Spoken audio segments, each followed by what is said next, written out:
La reunión, muy contento de escuchar las distintas participaciones que han tenido los colegas y también muy emocionado porque después de que Nidia y con los pocos que comenzamos a ver la concreción de esto, bueno, no es un dato menor para nosotros que pudiera ser banalizado. En los hechos, si bien hay muchos foros, este es un foro histórico. Nunca ha habido en la historia argentina un foro o un espacio de discusión para los legisladores sobre un tema tan crucial como es el tema de la infancia y la adolescencia. Entonces, yo lo digo con toda modestia, somos protagonistas de un evento que quienes somos más viejos y que podemos conocer la historia y la trayectoria de estas luchas por los derechos de la infancia y la adolescencia, le podemos dar esta significación. Nosotros hemos querido, en primer lugar me quiero referir un poco al documento de referencia, que es el que nosotros vamos a invitar a ustedes para que lo firmen y se adhieran.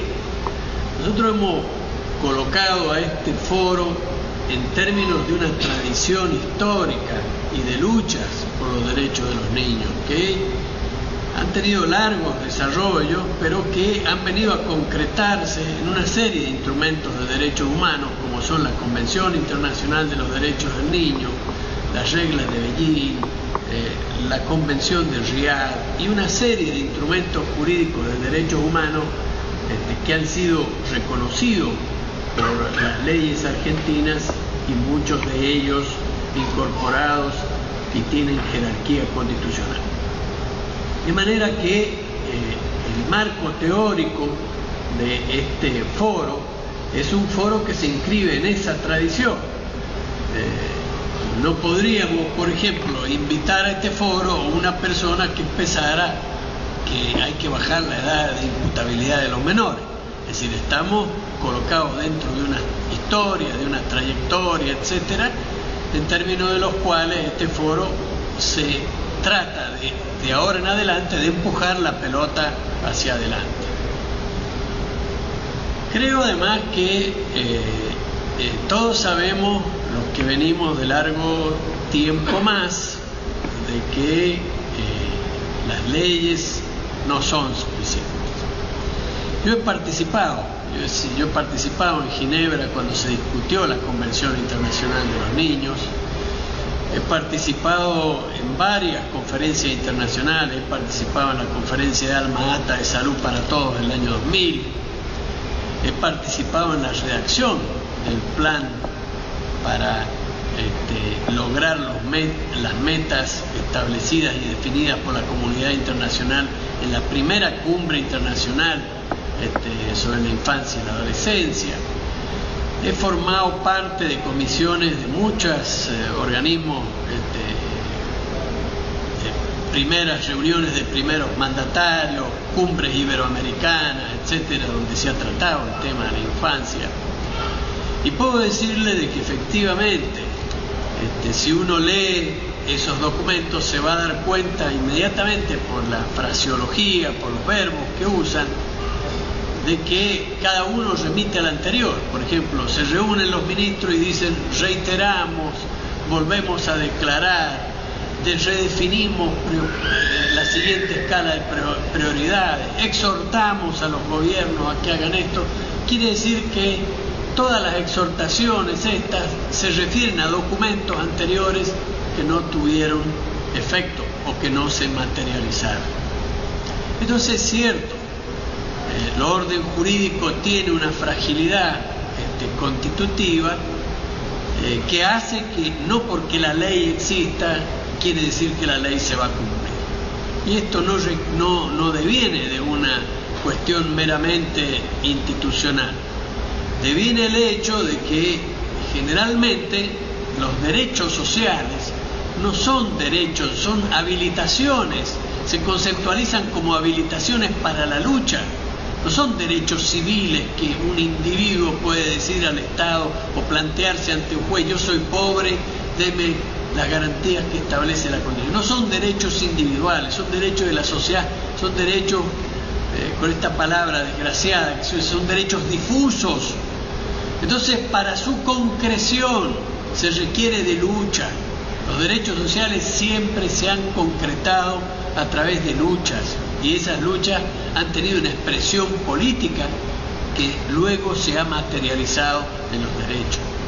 Por lo tanto, todas estas convenciones, las leyes que nosotros citamos, deben ser interpretados como habilitaciones que tenemos para luchar, para espacios para conquistar, espacios para promover, espacios para antagonizar, espacios para construir, etc.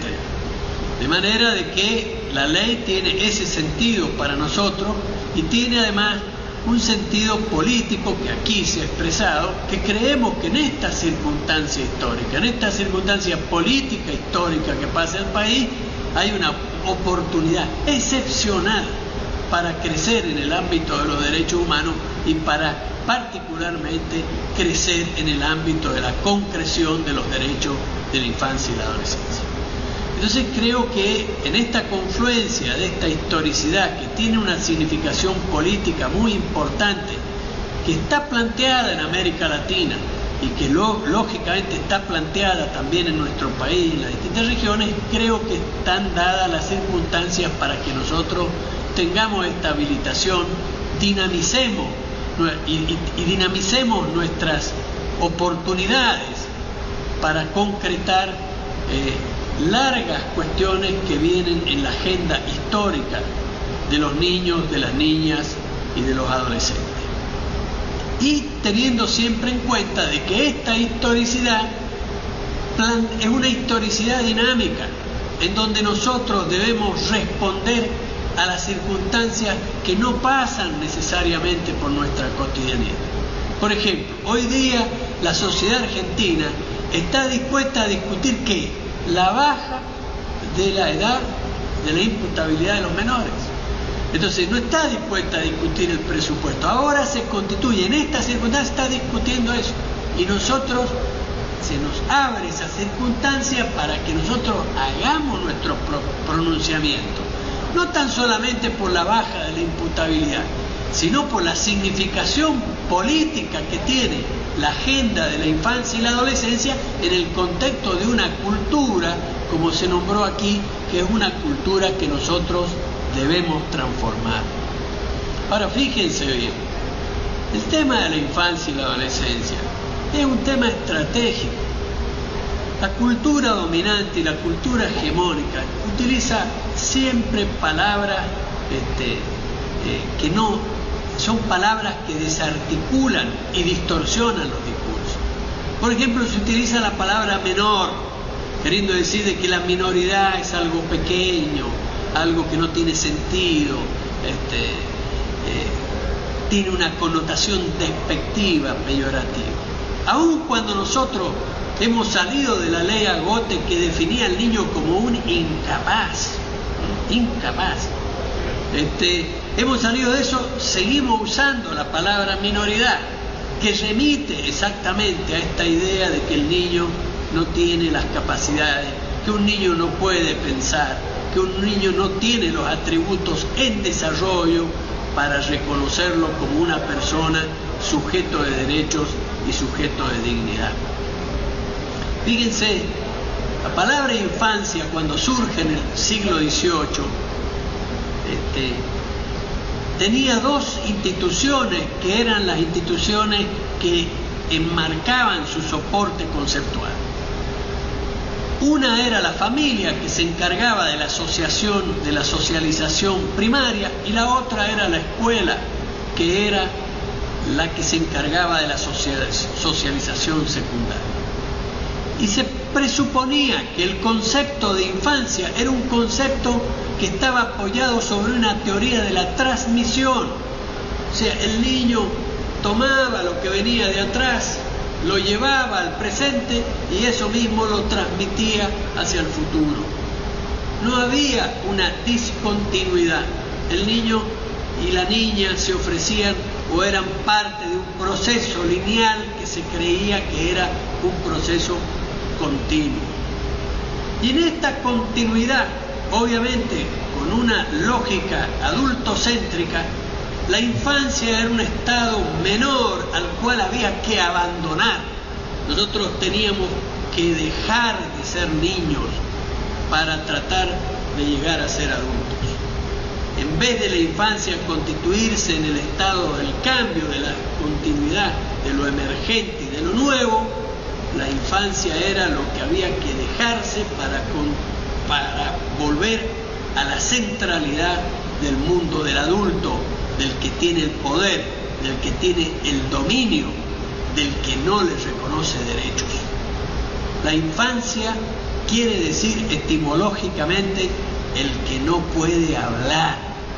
Por eso es que la Convención dice que hay que reconocer el derecho a los niños, porque está inscrito en la propia génesis del término, de que no tienen la palabra. Y nosotros, los adultos, además, vivimos siempre haciéndolos callar, diciendo usted no puede hacer esto. Nosotros somos la negatividad frente a la positividad de la infancia. Nosotros vivimos diciendo no haga esto, no hable, quédese callado, etc.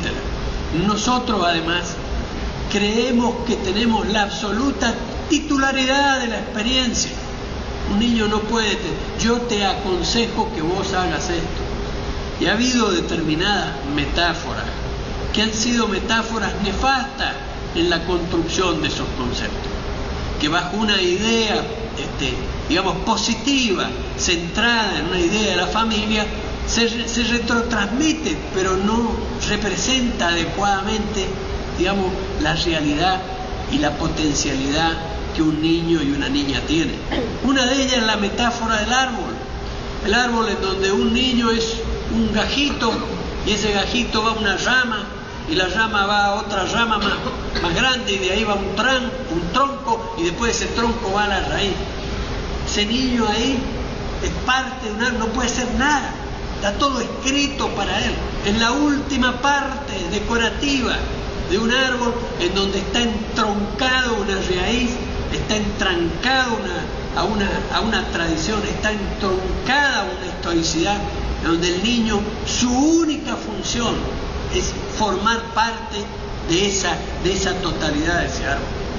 La otra cuestión muy usada en las teorías pedagógicas, nefasta, es la teoría del tutor, ¿no? Esa teoría de que usted tiene un arbolito y le pone un tutor al lado y lo ata, ¿no es cierto? Entonces se queda todo derecho. Fíjense la idea del adulto, un verticalismo, ¿no? Una idea de rectitud y una idea además de falta de libertad, en el sentido de atar para que no pueda en ninguna manera salirse de los cauces que el adulto preestableció para él.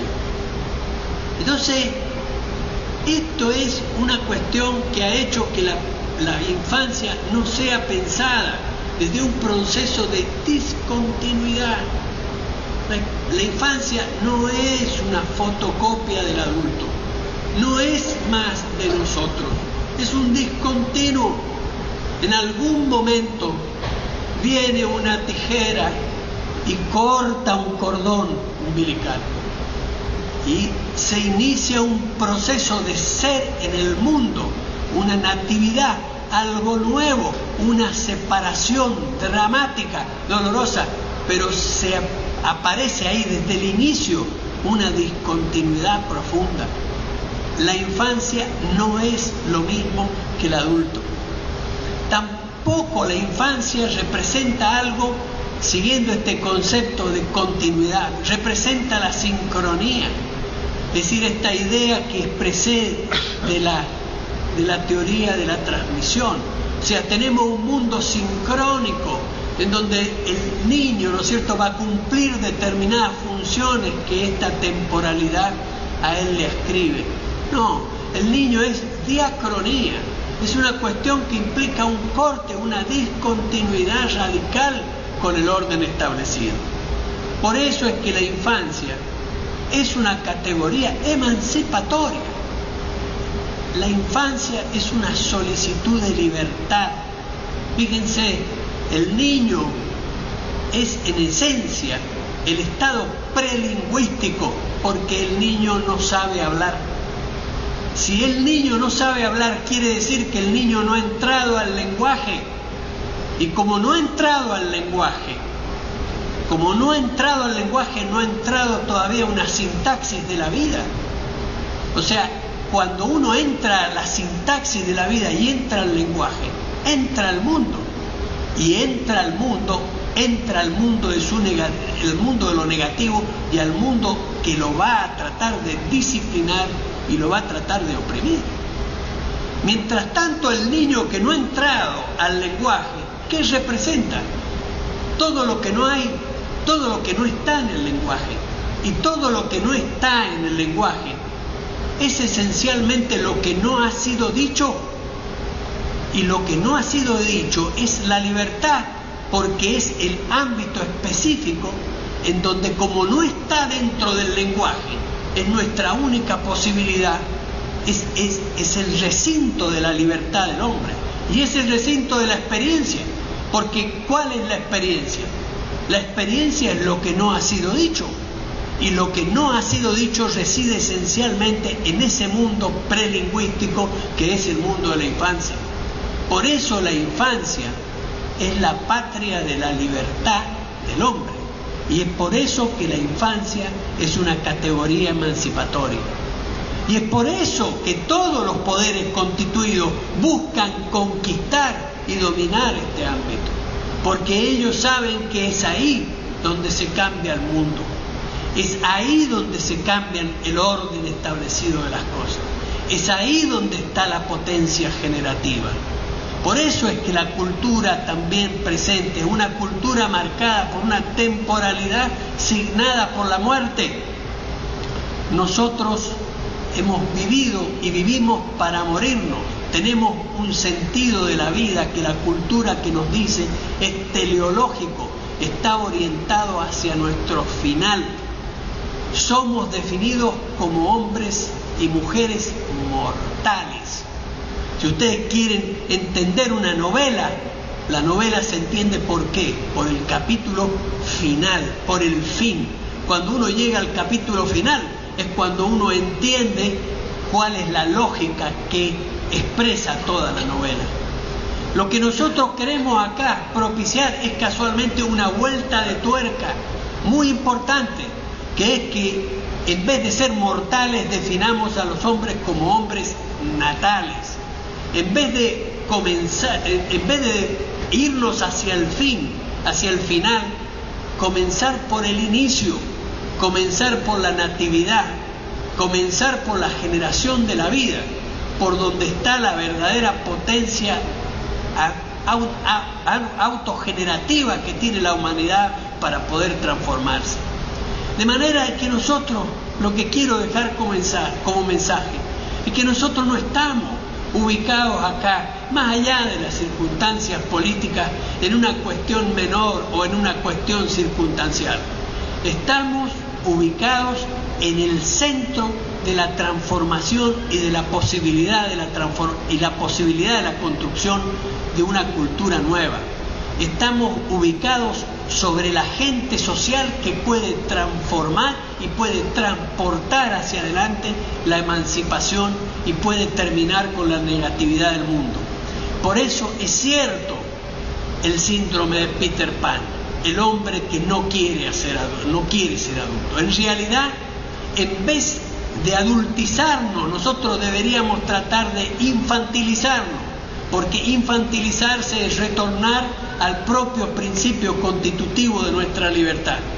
Por eso es que es cierto, pero verdaderamente cierto, que para cambiar al mundo hay que infantilizar el mundo. Muchas gracias, compañeros y compañeras.